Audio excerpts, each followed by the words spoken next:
जैसा कि आप लोगों ने भी सुना होगा, न्यूज़ देखा होगा या न्यूज़पेपर पढ़ा होगा या कहीं से सुना होगा कि हाथरस में जो कांड हुआ था, उस लड़की की डेथ हो चुकी है। वो अपनी जंग हार चुकी है। कैसा हो गया है समाज, कैसे हो गए हैं समाज के लोग, कैसी अपनी समाज की रीतियां बदल गई है, कैसे लोग हो गए हैं। अपनी बहन दूसरी की बहन मनोरंजन का सामान, उसके साथ आप ऐसे दुर्व्यवहार कर रहे हो। कोई शब्द ही नहीं मिल रहा है कि ऐसे दरिंदों के लिए क्या बोला जाए, क्या कहा जाए ऐसे दरिंदों को। क्या कैंडल जलाने से क्या होगा, क्या होगा? मेरे तो समझ में नहीं आता है कि ऐसी धारणा कहाँ से आती है लोगों के मन में, कहाँ से कैसे ऐसी दरिंदगी आ जाती है। कैसे किसी बहन के साथ, किसी बेटी के साथ ऐसा बदसलूकी कर सकते हैं। थोड़ा सा बता दूं जिनको नहीं पता है, लड़की के साथ सामूहिक बलात्कार किया और उसके बाद उसकी रीढ़ की हड्डी तोड़ दी गई और उसके बाद उसका जीभ काट दिया। हद होती है यार, हद कर दिया। मतलब ये तो हद हो गई। इनके लिए तो फांसी की सज़ा भी कम है। सच में ऐसे लोगों के लिए फांसी की सज़ा भी कम है। क्या कहा जाए ऐसे लोगों के बारे में। देख लीजिए, मैं थोड़ा सा उस लड़की का डाल दे रही हूँ, आप लोग खुद देख लीजिए कितना, मतलब कैसे क्या हो गया। बहुत दुख होता है। क्यों ऐसा लोग करते हैं यार? कब बदलेगा ये दुनिया, कब बदलेगा ये समाज, कब बदलेंगे लोग, कब बदलेगी लोगों की सोच, कब बदलेगी लोगों की नीयत। क्या किया जाए? ऐसे लोगों का आंखें फोड़ दी जाए या उनकी ऐसी अंग को काट दिया जाए या उनको भी ऐसे जलता हुआ छोड़ दिया जाए? कौन सी सज़ा इनके लिए है? मेरे समझ में तो इनके लिए हर कोई सज़ा छोटी लगती है, हर सज़ा छोटी लगती है ऐसे दरिंदों के लिए। सच में हर सज़ा छोटी है।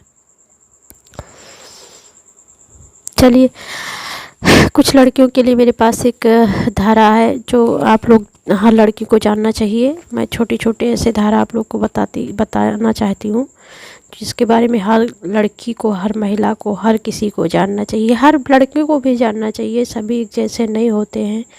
हर लड़कों को इसलिए जानना चाहिए कि उनकी भी बहन है, बेटी है घर में और आसपास के लोग हैं। तो चलिए उसके लिए ये धारा हम लोग देखते हैं। आइए, पहले थोड़ा सा ये देख लीजिए, मैंने डाल दिया है।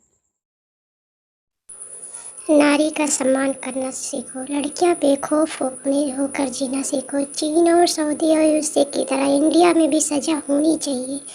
आप लोग इस चीज़ से सहमत हैं या नहीं? सहमत होना भी चाहिए सभी को। इतना समय नहीं लगना चाहिए इन दरिंदों को फांसी देने के लिए। जल्द से जल्द इन पे कार्रवाई होनी ही चाहिए। किताबी बातें पढ़ के तो देखा था, अब रियल में सारी चीज़ें सामने आ रही हैं।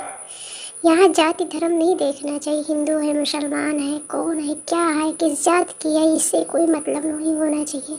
लड़की सबकी है, बहन सबकी है। चलिए आईपीसी में एक धारा दिया हुआ है, धारा है 100। इसमें दिया गया, शरीर की प्राइवेट प्रतिरक्षा के अधिकार का विस्तार मृत कारित करने पर कब होता है? अगर आप किसी की मृत्यु कारित कर देते हैं ऐसी परिस्थिति में, तो कौन सी धारा आपका बचाव करेगा? किस धारा के अंतर्गत आप ऐसा कर सकती हैं? हम खुले में बोल रहे, कर सकती हैं। अगर आपको लगता है कोई आप पे ऐसी सोच से कि आपका बलात्कार करेगा या आपके साथ ऐसा कोई घृणा करेगा, ऐसे कोई घृणित कार्य करेगा, तो आप निसंकोच बिना कुछ सोचे समझे, अरे बाद में क्या होगा, हमको कोई सज़ा हो भी जाए, अगर ये जैसे दिया हुआ है धारा 100 की, इसके तहत आपको बचाव मिलेगा, आप ऐसा कर सकती हैं। अगर ऐसा नहीं भी बना होता ना, तो करने में ना संकोच मत कीजिएगा, मार दीजिएगा तुरंत।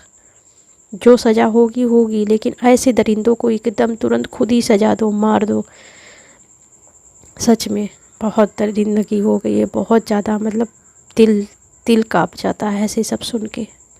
आजकल तो अखबारों में बस यही सब सुबह शाम होती है। चलिए देख लेते हैं कानूनी क्या चीज़ें हैं। कानूनी कार्रवाई भी जानना चाहिए। न्याय के खिलाफ नहीं जा सकते हो, न्याय बना ही है इन दरिंदों के लिए, लेकिन बहुत लेट से न्याय होता है यार, सच में बहुत लेट। देखिए निर्भया केस में कितना समय लग गया।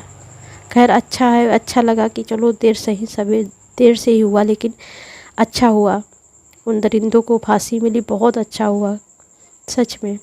लेकिन कुछ उनके देखिए कहीं कोई पोस्ट वोस्ट पड़ती है तो कुछ लोग कैसे उसके कैसे होते हैं लोग यार, क्या इनके बारे में बोला जाए। चलिए हम देखते हैं। तो है शरीर की प्राइवेट प्रतिरक्षा के अधिकार का विस्तार। पूर्ववर्ती अंतिम धारा में वर्णित, मतलब आगे धारा में इसके बारे में और बताया गया है, बताइएगा तो बताएंगे। अधीन रहते हुए हमलावर की स्वेच्छा मृत्यु कारित करने या कोई अन्य हानि कारित करने तक का है। यदि वह अपराध जिसके कारण उस अधिकार के प्रयोग का अवसर आता है, जैसे देखिए आगे क्या बताए किस किस भांति का होना चाहिए। तो पहला है ऐसा हमला जिससे युक्त रूप से आशंका कारित हो, अन्यथा ऐसे हमले का परिणाम मृत्यु होगा। ऐसे आपको लगे कि आपको कोई मारने की एकदम पूरी उसमें आया है, आपको मारेगा और आप मर जाओगे, तो बदले में आप उसको मार सकते हो, ठीक है, अपनी बचाव के लिए। दूसरा है ऐसा हमला जिससे युक्त रूप से आशंका कारित हो, कोई अन्यथा ऐसे हमले का परिणाम उपघाती, घोर उपघाती है, मतलब आपका वो कोई अंग काट देगा या जिससे आपको घोर उपघाती में मतलब आते हैं जैसे अंग विच्छेद करना, मतलब आपको किसी अंग को काट देना बहुत ज़्यादा होता है, तो उसके बदले में आप उसको बदले में मृत्यु कारित कर सकते हैं। तीसरा है, ये बहुत इंपॉर्टेंट है और इसके बारे में सब किसी को जानना चाहिए। तीसरा है बलात्कार करने के आशय से किया गया हमला। अगर कोई आपके ऊपर हमला करता है कि आपको पकड़ता है, आपको ऐसा करने की कोशिश करता है और उसका आशय है, मन में है कि वो आपके साथ बलात्कार करेगा, तो आप निसंकोच उसको मार दीजिए। एक रिवाल्वर ज़रूर पर्स में रखिए। आप मेकअप के सामान रखने की जगह पे एक रिवाल्वर लड़कियों को पर्स में रखना ही चाहिए। मैं तो ऐसे ही बोल रही हूँ। चौथा, प्राकृतिक विरुद्ध कामदृढ़ा की दृष्टि से आशय से किया गया हमला। जो पाँचवा है व्यापहरण, कोई आपका अपहरण करना चाहता है आप, तो आप उसको मार सकते हैं, आप उस पर हमला कर सकते हैं। छठा, इस आशय से किया गया हमला कि किसी व्यक्ति या ऐसी परिस्थिति से सदोष प्रतिरोध किया जाए जिससे उसे युक्त रूप से आशंका कारित हो कि वह अपने छुड़वाने के रोग के अधिकारियों की सहायता प्राप्त नहीं कर सकता है।